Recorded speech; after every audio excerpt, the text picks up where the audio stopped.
Ce dont il faut se rendre compte, c'est que toutes ces personnes qui disent ne pas avoir abandonné l'idéologie de l'État islamique, eh bien, sont presque libres de rentrer et de sortir du camp.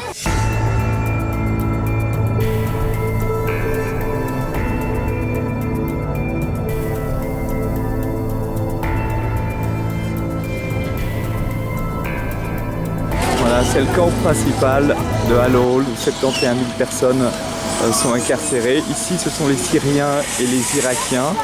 Les conditions ne sont pas très bonnes et la plupart des enfants, lorsqu'on le leur demande, disent qu'ils sont toujours convaincus de l'État islamique. Certains sont sympathiques, d'autres plutôt agressifs, mais au dire du chef responsable du camp, le 90% des gens ici sont encore empreintes d'une idéologie mortifère de l'État islamique.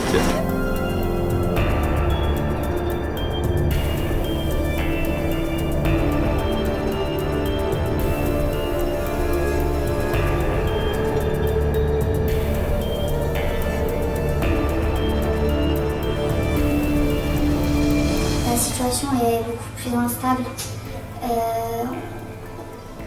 Les gens sont un petit peu en panique et il y a des gens qui ont réussi à s'évader.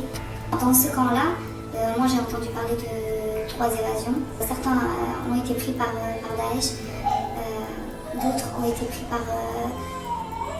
par des passeurs. Et moi j'ai entendu aussi qu'il y a des personnes qui ont réussi à arriver en Turquie. Lorsqu'on parle de la fin de l'État islamique, on est bien loin du compte. Il ne s'agit pas du tout de ça. D'une part, il y a encore beaucoup de djihadistes qui sont dans des cellules dormantes, mais en plus, ceux-là vont finir par sortir.